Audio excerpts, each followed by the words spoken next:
अस्सलाम वालेकुम रहमतुल्लाहि व बरकातुहू dear students. I am Sajad Hussain. आज हम पढ़ेंगे how did colonial rule affect tribal lives. Class 8 history subject हम पढ़ रहा है।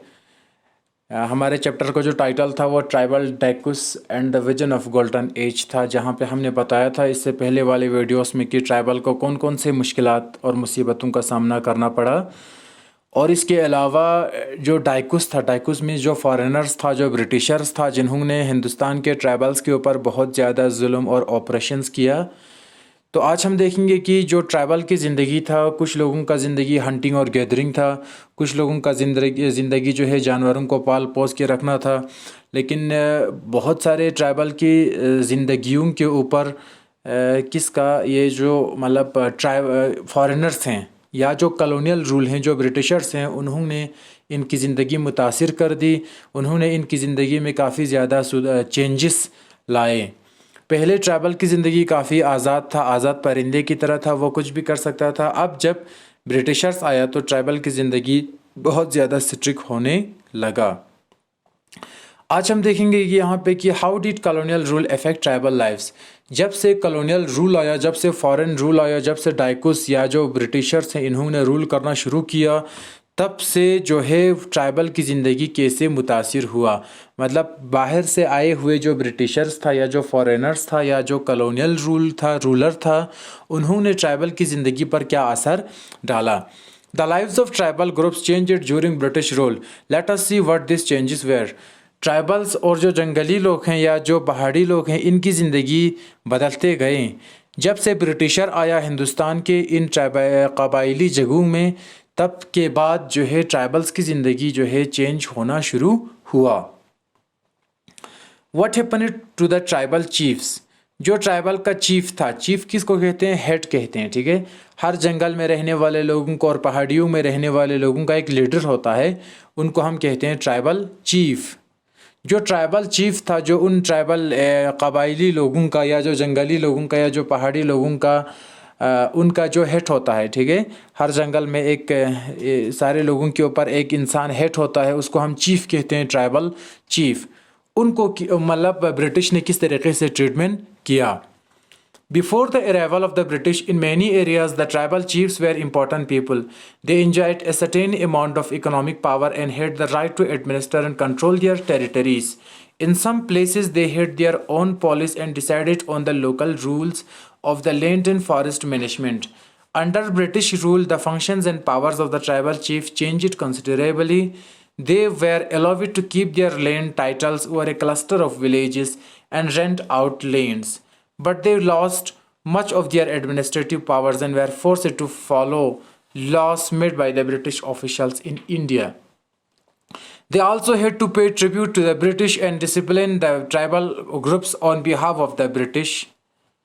They lost the authority they had earlier enjoyed amongst their people and were unable to fulfill their traditional functions.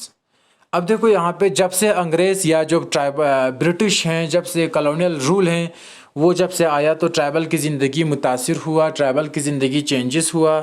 तो ख़ास तौर पर जो ट्राइबल का चीफ हैं, जो उनका लीडर हैं, जंगली और पहाड़ी लोगों का लीडर, उनकी ज़िंदगी किस तरीके से मुतासिर हुआ, ठीक है।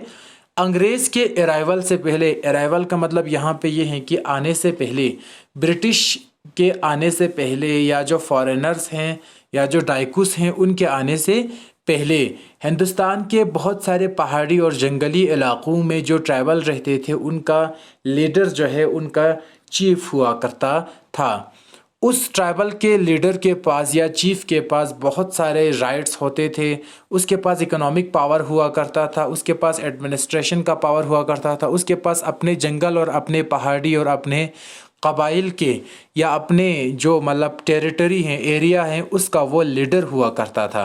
कौन? ट्राइबल का चीफ। ट्राइबल का चीफ मतलब ये है कि उन्हीं ट्राइबल पीपल्स में से किसी एक को चीफ बनाते थे, जो जंगल का हीरो हुआ करता था उन सारे ट्राइबल्स के ऊपर। वो सारे जंगल को संभालते थे, जंगल को कंट्रोल करते थे, जंगल की इकोनॉमिक, जंगल के सोशल और जंगल के बाकी सिविल जो रूल और रेगुलेशंस है, उन सब को बनाते थे और उन जंगलों को चलाते थे, और जो ट्राइबल्स पीपल्स हैं उनकी ज़िंदगी को मैनेज करते थे। ये जो ट्राइबल चीफ्स था, इनके पास बहुत सारे पहले राइट्स था, रूल्स रेगुलेशंस ये बनाते थे ट्राइबल के ऊपर, सब कुछ जो है हुकूमत यही चीफ करता था। लेकिन जब से ब्रिटिश आया तो इन सारे चीफ और ट्राइबल लीडर्स से क्या किया, इनका राइट्स छीन लिया गया और बहुत सारे जगहों में अंग्रेज़ों ने पुलिस और आर्मी को छोड़कर इन ट्राइबल चीफ्स से उनका हक छीन लिया और इनको जो है बाकी ट्राइबल्स की तरह ब्रिटिश के अंदर ज़बरदस्ती अपने ब्रिटिश के रूल इनके ऊपर इम्पोज किया। जब से ब्रिटिशर्स आया तो तब से ये ट्राइबल जो चीफ हैं या जो ट्राइबल के जो कबायली लोग एरियाज़ के जो लीडर हैं, जंगली जो लोगों के लीडर हैं, या जो पुराने कदीम ज़माने के जो ट्राइबल लीडर्स हैं, उनकी ज़िंदगी मुतासिर हुआ और उनसे उनका राइट्स और सारा कुछ छीन लिया गया जो आज तक इनके पास था।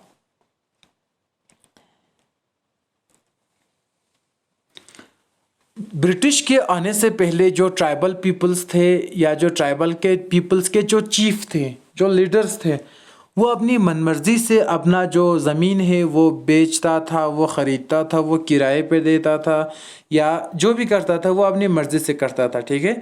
लेकिन जब से ब्रिटिश आया तो ब्रिटिश ने इनके ऊपर ज़बरदस्ती अपना कानून थोप दिया, इम्पोज कर दिया और इन ट्राइबल चीफ को भी दूसरे ट्राइबल पीपल्स की तरह ब्रिटिश के अंदर आने में या अंदर बैठने में मजबूर किया गया। ब्रिटिश के चीफ को भी ब्रिटिश ऑफिसर्स को ट्रिब्यूट देना पड़ता था, टाइम टाइम पे टैक्सेस देना पड़ता था, उनका कहना मानना पड़ता था, ठीक है। हालांकि ये सारे लोग जो है ब्रिटिश के आने से पहले आज़ाद परिंदे की तरह था, इनके पास बहुत सारे राइट्स था। ट्राइबल पीपल्स या ट्राइबल चीफ हैं, इनके पास जो पहले हक हुकूक या पहले राइट्स हुआ करता था वो ब्रिटिश के आने के बाद ये सारा राइट्स इनके पास नहीं रहा। ब्रिटिश के आने से पहले ये और एक चीज़ यहाँ ये भी था कि जो ट्राइबल चीफ हैं या जो ट्राइबल पीपल्स हैं वो अपने ज़िंदगी ट्रेडिशनल तरीक़े से गुजारता था, कदीमी तरीक़े से गुजारता था। उन ट्राइबल चीफ और ट्राइबल पीपल्स को अपने ज़मीन के ऊपर, अपने जंगल और ये जो पहाड़ी हैं या जो अपना कबाइल हैं, इनके ऊपर अपना ट्रेडिशनल राइट्स था। लेकिन जब से ब्रिटिशर्स आया तो इन्होंने इनकी ट्रेडिशनल राइट्स और रूल्स रेगुलेशन कस्टम सबको मिटा दिया और अपने रूल और रेगुलेशन को इनके ऊपर इम्पोज करके ज़बरदस्ती थोप दिया। तो इस तरीके से ट्राइबल्स जो चीफ हैं इनकी ज़िंदगी भी मुतासिर हुआ। इसके बाद और एक चीज़ हम यहाँ पे देखेंगे कि what happened to the shifting cultivators. अब जो शिफ्टिंग कल्टीवेटर्स था इनको क्या हुआ, मतलब ब्रिटिश ने इनके साथ कैसा बर्ताव किया। शिफ्टिंग कल्टीवेटर्स मैं आपको रिमाइंड करूं, इससे पहले मैंने यहाँ पे पढ़ाया था कि दो टाइप के कल्टीवेटर्स होते हैं। कल्टीवेटर मतलब जो खेतीबाड़ी का काम करते हैं, ठीक है, जो एग्रीकल्चर का काम करते हैं। दो टाइप के लोग होते हैं, एक को हम कहते हैं सैटेलाइट कल्टीवेशन, दूसरे को हम कहते हैं शिफ्टिंग कल्टीवेशन। सैटेलाइट कल्टीवेशन मतलब सेटल मतलब एक ही जगह पर बैठकर खेतीबाड़ी करना, उसी खेत को मतलब उसको लुक आफ्टर करना, उसी खेत को देखना, उसी खेत के ऊपर जो एग्रीकल्चरल प्रोडक्ट्स है उनको उगाना, उसको कल्टीवेशन करना, मतलब एक ही जगह पर बैठकर ये सब कुछ करना, इसको हम कहते हैं सैटेलाइट कल्टीवेशन। लेकिन दूसरा मैंने आपको बताया था शिफ्टिंग कल्टीवेशन। शिफ्टिंग कल्टीवेशन उसको कहते हैं जहाँ पे लोग शिफ्ट होते रहते हैं। शिफ्ट का मतलब ये है कि आज या 1 साल या 2 साल इस जंगल में बैठा, फिर इसके बाद इस ज़मीन को छोड़कर किसी और ज़मीन में चले जाते हैं, फिर इसके बाद उसको भी छोड़कर किसी और ज़मीन में चले जाते हैं। इन लोगों को हम कहते हैं शिफ्टिंग कल्टीवेटर्स, या हम इनको जूम कल्टीवेटर्स भी कहते हैं। अब शिफ्टिंग कल्टीवेटर्स के ज़िंदगी के साथ अंग्रेज़ों ने किस तरीके से ट्रीटमेंट किया, क्योंकि शिफ्टिंग कल्टीवेटर्स जो है ब्रिटिशर्स के लिए बहुत बड़ा चैलेंज या मुश्किलात बन चुका था। क्योंकि शिफ्टिंग कल्टीवेटर में क्या होता है, लोग जब आज एक जगह पे होते हैं तो अगले साल वो किसी और जगह में चले जाते हैं। तो अंग्रेज़ों का कहना ये था कि जो शिफ्टिंग कल्टीवेटर्स हैं वो सारे जंगलों को काट कर नुकसान करते हैं। फॉर एग्ज़ाम्पल, मैं अगर एक शिफ्टिंग कल्टीवेटर हूँ तो मैं आज क्या करूँगा, इस साल एक जंगल में बैठता हूँ, वहाँ पे पहले मैं सारे दरख्तों को काटूँगा, काटने के बाद काटने के बाद क्या करूँगा, वहाँ पर मैं खेत बनाने की कोशिश करूँगा, लेकिन 1-2 साल के बाद मैं उस जगह को छोड़कर कहीं और जगह चले जाऊँगा और वहाँ पे भी मैं दरख्तों को काटूँगा और वहाँ पे भी फिर से मैं खेत बनाऊँगा। तो इस तरीके से ब्रिटिश को लगा कि जो शिफ्टिंग कल्टीवेटर्स हैं वो हिंदुस्तान के सारे दरख्तों को इम्पोर्टेंट, ख़ास तौर पर जो टिम्बर्स जिससे निकल जाते हैं, इम्पोर्टेंट वुड्स, वो सारे दरख्तों को ये काट कर फेंक देंगे। इसीलिए ब्रिटिश परेशान था और इन लोगों ने शिफ्टिंग कल्टीवेटर्स के ऊपर बहुत सारे पाबंदी लगाने की कोशिश किया।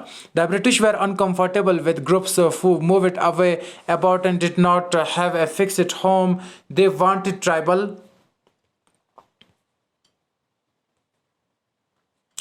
groups to settle down and become peasant cultivators. Settled peasants were easier to control and administer than people who were always on the move. The British also wanted a regular revenue source for the state, so they introduced land settlements, that is, they measured the land, defined the rights of each individual to that land, and fixed the revenue demand for the state. Some peasants were declared land owners, others tenants. As you have seen chapters 2, the tenants were to pay rent to the landowners, who in turn paid revenue to the state. तो यहाँ पे कहते हैं कि जो shifting cultivators हैं वो हमेशा यहाँ से वहाँ, वहाँ से वहाँ, वहाँ से वहाँ मूव होते रहते हैं। तो इन जो शिफ्टिंग कल्टीवेटर्स हैं इनसे ब्रिटिश को 2 टाइप के बहुत बड़ा चैलेंजेस था। सबसे पहले तो ये जब यहाँ से वहाँ, वहाँ से वहाँ मूव होते रहते हैं तो सारे इम्पोर्टेंट दरख्तों को काटते हैं, जिसकी वजह से ब्रिटिश को काफ़ी ज़्यादा परेशानी होता था।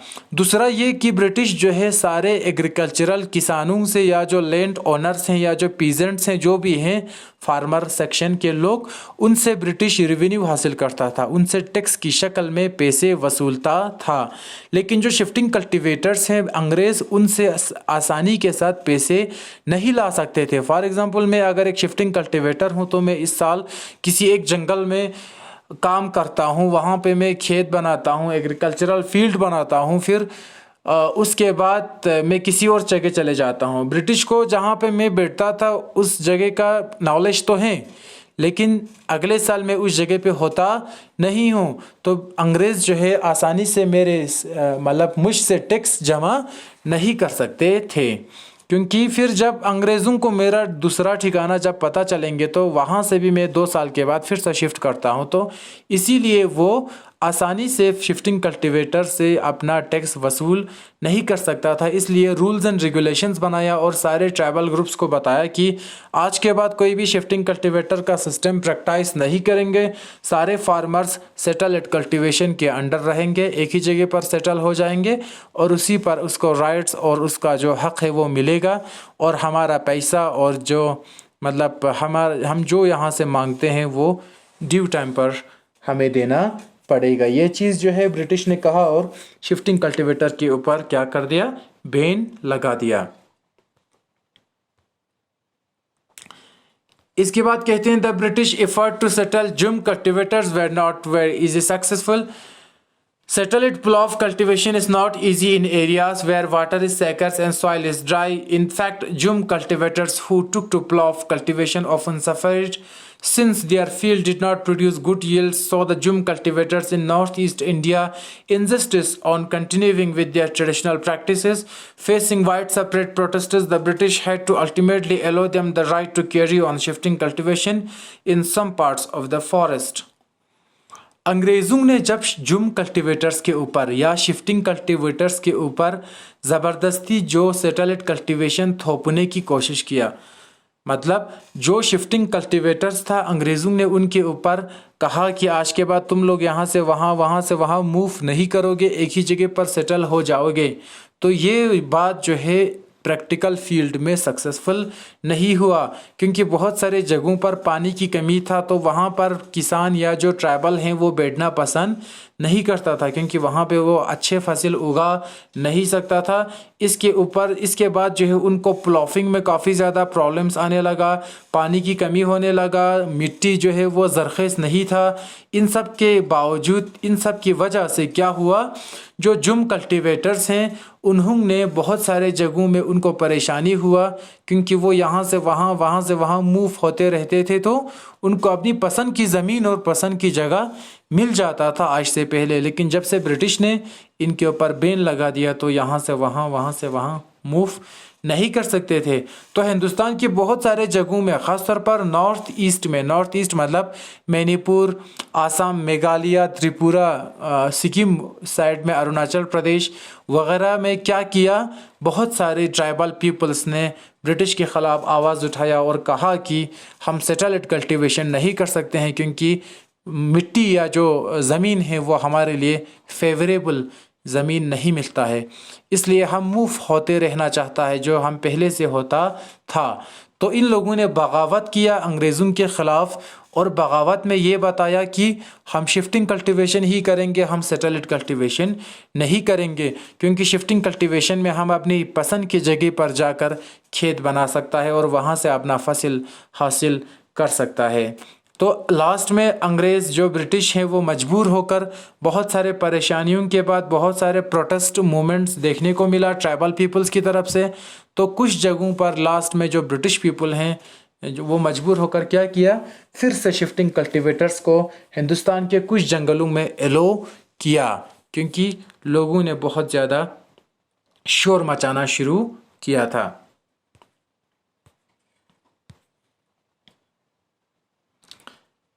इसके बाद जो फॉरेस्ट लॉस बनाया, जंगल के जो कानून बनाया अंग्रेज़ों ने, उनका इम्पैक्ट लोगों के ऊपर क्या पड़ा। इम्पैक्ट मतलब असर। The life of the tribal groups as you have seen were directly connected to the forest, so changes in forest laws had a considerable effect on tribal lives. The British extended their control over all forests and declared that forests were state property. Some forests were classified as reserved forests for they produced timber which the British wanted.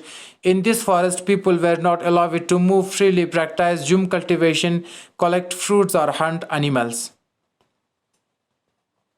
अंग्रेज़ों ने जब जंगल के कानून बनाया तो उनका असर लोगों के ऊपर बहुत ज़्यादा पड़ गया। ट्राइबल ग्रुप्स के ऊपर ही ये कानून बनाए गए थे। जब से ब्रिटिश नहीं आया तो जंगल में कोई कानून नहीं था, लोग फ्री थे, लोग अपने मर्ज़ी से घूमते थे, अपनी मर्ज़ी से यहाँ वहाँ जाते थे, फ्रूट्स और रूट्स और शब्स एंड हर्ब्स कलेक्ट करते थे। लेकिन जब से ब्रिटिश आया तो इन लोगों ने जंगल के ऊपर अपना हक जमाना शुरू किया और कहा कि जो जंगलें हैं, जो पहाड़ी हैं, वो सब लोगों का नहीं बल्कि ब्रिटिश सरकार का स्टेट प्रॉपर्टी हैं। अंग्रेज़ों ने कुछ जंगलों को रिजर्वेड फॉरेस्ट का नाम डाल दिया। रिजर्वेड फॉरेस्ट का मतलब ये है कि इन जंगलों को बचा के रखना है। रिजर्वेड फॉरेस्ट में अंग्रेज़ों ने टिम्बर का प्लांट्स लगा दिया, और जो टिम्बर का लकड़ी था वो बहुत ज़्यादा इम्पोर्टेंट था। इन जंगलों को 3 चीज़ में डिवाइड किया: रिजर्वेड फॉरेस्ट, प्रोटेक्टेड फॉरेस्ट और विलेज फॉरेस्ट। रिजर्वेड फॉरेस्ट में कोई भी ट्राइबल या कोई भी हिंदुस्तानी कदम नहीं रख सकता। रिजर्वेड फॉरेस्ट में टिम्बर का लकड़ी होता है जो कि बहुत महंगा होता है। रिजर्वेड फॉरेस्ट में कोई भी हिंदुस्तानी ट्राइबल या जंगली लोग या कोई भी आम इंसान आराम से उस गेट के अंदर जा नहीं सकता है। रिजर्वेड फॉरेस्ट में उसमें जाकर जूम कल्टीवेशन या शिफ्टिंग कल्टीवेशन नहीं कर सकता है, उसमें जाकर फ्रूट कलेक्ट नहीं कर सकता है, उसमें जाकर जानवरों को शिकार नहीं कर सकता है। ये रूल बनाया किसने? अंग्रेज़ों ने बनाया। इसके बाद how were jhum cultivators to survive in such a situation, many were therefore forced to move to other areas in search of work and livelihood. अब बहुत सारे परेशानियों का सामना करना पड़ा शिफ्टिंग कल्टीवेटर्स को या जूम कल्टीवेटर्स को, क्योंकि हर जगह जो है शिफ्टिंग कल्टीवेटर्स बंद किए गए। बहुत सारे जंगलों के सेक्शंस को ब्रिटिश ने रिजर्वेड फॉरेस्ट के सेक्शन में डाल दिया और वहाँ पे आम पीपल्स या आम लोग जा नहीं सकते थे। इसी सिचुएशन में जो है जूम कल्टीवेटर्स के लिए ज़िंदगी गुजारना बहुत ज़्यादा मुश्किल हुआ था। इसलिए इन लोगों ने क्या किया, जंगलों से बाहर जाकर इधर उधर जाकर अपने लिए रोज़गार के ज़रिए ढूंढना शुरू किया। क्योंकि अब जब जूम कल्टीवेटर या हम इसको शिफ्टिंग कल्टीवेटर भी कहते हैं, जब इसको बंद किया गया बहुत सारे जगहों में, तो ये सारे लोग बेरोज़गार होने लगा। But once the British stopped the tribal people from living inside forests, they faced a problem from where would the forest department get its labor to cut trees for railway sleepers and to transport logs.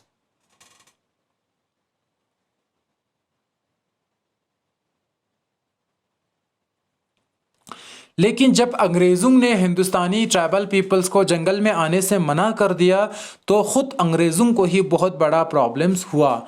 आज तक क्या हुआ करता था, इन्हीं जंगलों में ये जो ट्राइबल पीपल्स रहता था, ये जो यहाँ पे ज़िंदगी गुजारता था, यही ट्राइबल पीपल्स अंग्रेज़ों की मदद करके टिम्बर का जो इम्पोर्टेंट वुड हैं वो जंगल से निकाल कर मार्केट में बेचने के लिए ले जाते थे। अब जब अंग्रेज़ों ने ट्राइबल पीपल्स को जंगल से बाहर निकाल दिया तो इन्हीं अंग्रेज़ों को प्रॉब्लम्स हुआ, क्योंकि जो टिम्बर का लकड़ी है वो बहुत ज़्यादा हेवी और लार्ज होता है।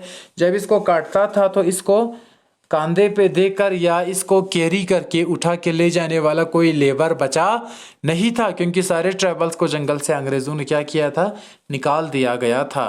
अब उसका जो ट्रांसपोर्ट का जो इशू है वो फिर से इन्हीं ब्रिटिश को ही उठाना पड़ा।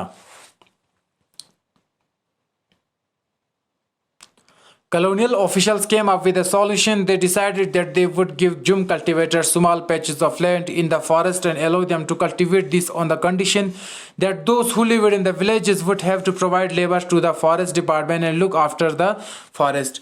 So in many regions, the forest department established forest villages to ensure a regular supply of cheap labor. अब अंग्रेज़ों को ये एहसास हुआ कि ये जो शिफ्टिंग कल्टीवेटर्स था या जो ट्राइबल पीपल्स था वो कितना काम करते थे। अब इन लोगों ने सोचा कि हमें लेबर की कमी होते हैं। अब इन लोगों ने सोचा कि सारे ट्राइबल्स को कहा कि चलो हम तुम्हें फिर से शिफ्टिंग कल्टीवेटर या जुम कल्टीवेटर का परमिशन दे देते हैं, लेकिन तुम ज़्यादा ज़मीन नुकसान नहीं करना, थोड़े थोड़े ज़मीन पर तुम जुम कल्टीवेटर या शिफ्टिंग कल्टीवेटर करना। जब ये कहा तो बहुत सारे ट्राइबल पीपल्स या जुम कल्टीवेटर्स जंगल में वापस आ गए, फिर से अपना पुराना जो रिवाज था शिफ्टिंग कल्टीवेशन वो काम करना शुरू किया। अब ये फिर से एलो क्यों किया, क्योंकि अंग्रेज़ जो है अपने ज़ाती मफाद के लिए ये कर रहा था, क्योंकि जब सारे ट्राइबल और शिफ्टिंग कल्टीवेटर जंगल से बाहर चले गए थे तो इनके लिए कोई लेबर बचा नहीं था, जिनकी वजह से या जिनकी मदद से वो जंगल से टिम्बर्स और दूसरे लकड़ियों को बाहर ले जाता था। अब ब्रिटिश ने फिर से अपने मकसद के लिए फॉरेस्ट डिपार्टमेंट की तरफ से ये हुक्म है सारे ट्राइबल या विलेजर्स को कि वो जंगल में आकर अपना खेतीबाड़ी फिर से कर सकता है कहा, लेकिन ज़्यादा ज़मीन पे नहीं बल्कि छोटे छोटे ज़मीनों पे करेगा। तो इस तरीके से ट्राइबल फिर से जंगल में वापस आ गए और ब्रिटिश ने फिर से इन बेचारे ट्राइबल्स को जो है अपने मफाद के लिए इस्तेमाल किया। Many tribal groups reacted against the colonial forest laws. They disobeyed the new rules, continued with practices that were declared illegal, and at times rose in open rebellion. Such was the revolt of Songram Sangama in 1906 in Assam and the forest satyagraha of 1930s in the central province. बहुत सारे tribal groups ने कहा कि हम तुम लोगों का जो अंग्रेज़ी कानून है, ब्रिटिश का जो कानून है, हम वो नहीं मानेंगे। तुम लोगों ने जंगल के ऊपर जो है क्या किया है, हमारे ऊपर जो है बहुत सारे फॉरेस्ट लॉस इम्पोज किया, जिसके तहत हम जंगल में से फ्रूट्स, रूट्स, शॉप्स, हब्स और हंटिंग और गैदरिंग और हम जो है हेडिंग नहीं कर सकता है।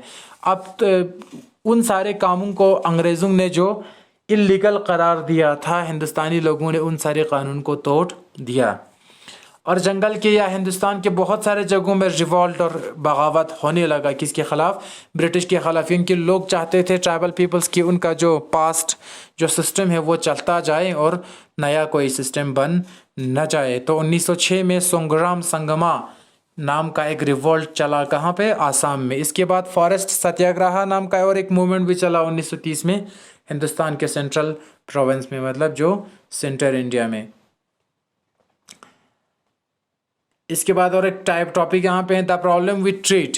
अब जो तिजारत करता था मतलब जो अंग्रेज़ या बाकी लोग, उनके साथ कौन सा प्रॉब्लम था?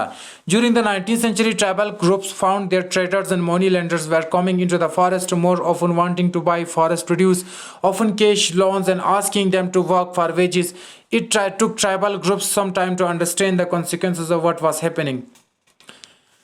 अब जो 19वीं सदी है उसके आसपास क्या हुआ, जो ट्राइबल ग्रुप्स था, जो मतलब जंगल में रहने वाले लोग थे, वो जो है जंगल में काम करने लगे, क्योंकि जो बाहर मार्केट से जो बिजनेसमैन था या जो मतलब मनी लेंडर्स था, जिनके पास पैसा ज़्यादा हुआ करता था, वो जंगल में आने लगे और आकर जंगल से जो भी मेडिसिनल प्लांट्स, जो भी लकड़ी, जो भी फ्रूट्स, रूट्स, शॉप्स, हर्ब्स निकालते हैं, वो ट्राइबल ग्रुप से ख़रीदने लगा।